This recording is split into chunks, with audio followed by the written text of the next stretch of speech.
Booking points వచ్చేసి Rajampet, Madanapalle and రాయచోటిలో కూడా ఏర్పాటు చేస్తున్నాం. సో వీళ్ళు ఎవరు కూడా ముందుగా అక్కడికి ట్రాక్టర్లో లారీలో అక్కడికి వెళ్ళి లైన్లో నిలబడి మాకు ఇసుక కావాలంటే అలా ఇవ్వరు. ఫస్ట్ ఆఫ్ ఆల్ మనము డిజిగ్నేట్ చేసినటువంటి పాయింట్ల దగ్గర ప్రజలు బుకింగ్ చేసుకోవాల్సి ఉంటుంది. ఆ బుకింగ్ చేసిన తర్వాతే బుకింగ్ రిసీప్ట్ ఇస్తాము, వెహికల్ కూడా అలాట్ చేస్తాము. వాళ్ళు ఏమైనా వెహికల్ చూస్తే అదైనా ఇస్తాము. ఆ రిసీప్ట్ ఉన్న వెహికల్ మాత్రమే ఆ స్టాక్ పాయింట్ దగ్గరికి లోపలికి చెక్ పోస్ట్ నుంచి ఎలో చేస్తాం. మిగతా వెహికల్స్ని ఎలో చేసేది లేదు. అంటే ఏంటి, ఇక్కడ సిటిజన్కి ఎక్కడా కూడా వెహికల్ ఒకసారి పోతే 1 గంట నుంచి 3 గంటల లోపల వెహికల్ వెంటనే వెనక్కి వచ్చే పరిస్థితి తప్ప అక్కడే 1-2 రోజులు వెయిట్ చేసే పరిస్థితి ఉండదు. గతంలో ఎలా ఉండేది, వెహికల్స్ అన్నీ పోయి పోలోమని అల్లకపోవడము, వాళ్ళంతా వెయిటింగ్ అట్లా లేకుండా ఆ రోజు మనకు దాదాపు కెపాసిటీ ఈ రోజు వరకు కూడా ఎంత కెపాసిటీ మనం తవ్వగలుగుతామో అంత బుకింగ్ మేర ఎలో చేసి ఆ విధంగానే మన వెహికల్స్ లోపలికి పోనిస్తాం. అంటే చెక్ పోస్ట్ వచ్చేసి ఆ బ్రిడ్జ్ పక్కనే పెడతాము. సో పోలీసులు, రెవెన్యూ, అలాగే మైనింగ్ వారు, ఇరిగేషన్ వారు జాయింట్గా చెక్ పోస్ట్ పెట్టి ఈ స్లిప్లు ఉన్న వారిని లోపలికి తీసుకెళ్ళడం జరుగుతుంది. అయితే మనం ఏదైతే స్టాక్ పాయింట్ పెట్టామో ఆ చెయ్యేరు నది పక్కన అడవిలో ఉండడం వల్ల ఏమైందంటే అక్కడ సిగ్నల్ లేదు కాబట్టి ఇంటర్నెట్ లేదు.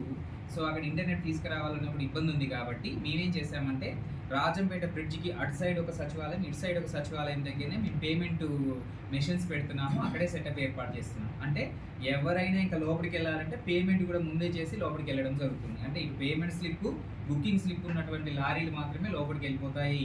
లోపలికి వెళ్ళాయంటే వితిన్ 1 అవర్ 2 అవర్లోనే మళ్ళీ బయటికి వచ్చేయడం జరుగుతుంది. సో ఆ విధంగా మేము ఇదంతా ఏర్పాటు చేసాం. అయితే మేము దీనికి ఒక కమిటీ కూడా వేసాం జాయింట్ కలెక్టర్ గారి నేతృత్వంలో. ఎంత ఆపరేషనల్ కాస్ట్ మనకు హానరబుల్ చీఫ్ మినిస్టర్ గారు నిర్ణయించిన ప్రకారం, ప్రభుత్వం నిర్ణయించిన ప్రకారం ఇసుక ఉచితం. అంటే ఇసుక అనే దానికి ఎటువంటి ₹1 కూడా సిటిజన్ పే చేయడు.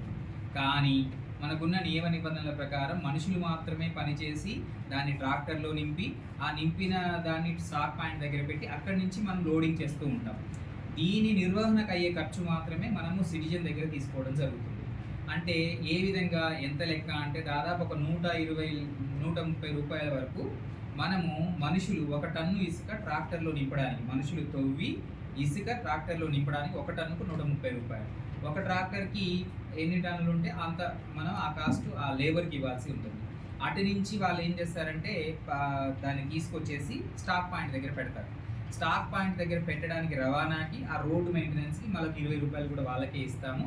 అవి కాక ఒకసారి స్టాక్ పాయింట్ దగ్గర పెట్టిన తర్వాత అక్కడ మనము లారీ తీసుకుపోయిన, ట్రాక్టర్ తీసుకుపోయిన అక్కడ మెషిన్ ద్వారా లోడ్ చేస్తారు.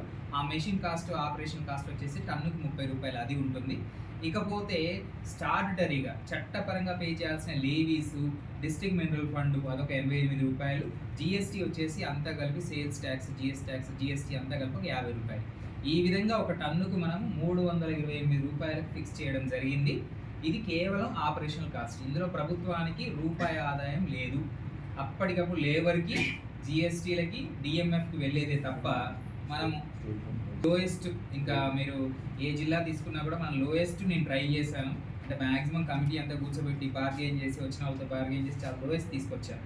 సో తీసుకొస్తే మనకి ఇప్పుడు ఆపరేషనల్ కాస్ట్ అంటే ఏంటి, ఆ శాండ్ ఆ నది నుంచి తీసుకొచ్చి శాండ్ స్టాక్ పాయింట్ నుంచి లోడింగ్ చేసినందుకు అయ్యే నిర్వహణ ఖర్చు టన్నుకు ₹328 మాత్రమే. సో ఏ విధంగా చూసినా, మీరు గతంలో రేటు ఏ విధంగా చూసినా కూడా అందులో సగానికి మనం తీసుకొచ్చాం. సో ఇది తీసుకొచ్చిన తర్వాత ఇక అక్కడ టన్నుకు ₹328 పెడితే ఒక ట్రాక్టర్కి దాదాపు 4.5 టన్నులు పడుతుంది. దాని కాస్ట్ అది పే చేయాలి. పే చేసిన తర్వాత ట్రాక్టర్ కాస్ట్ కూడా మేము చాలా స్టేట్లోనే లోయెస్ట్ తీసుకొచ్చాం. ఒక ట్రాక్టర్కి 10 కిలోమీటర్ల లోపు అయితే ₹750. అదే 20 కిలోమీటర్ల వరకు అయితే ₹1,400 పెట్టాము. ఇంకా 20 కిలోమీటర్ల పైన అయితే మాత్రం ₹70 10 కిలోమీటర్ పెట్టి ట్రాక్టర్కి ఇచ్చాము. 1 వే మాత్రమే పే చేయాలి. అంటే ఇప్పుడు మనము రాజంపేట, బోడుగుంటపల్లి నుంచి రాయచోటికి వస్తే అక్కడి నుంచి ఇక్కడికి 70 కిలోమీటర్లు, 70 కిలోమీటర్లకి అతను పే చేయాలి తప్ప మళ్ళీ రాను పోనుకు పే చేయాల్సిన పని లేదు. అదేవిధంగా 6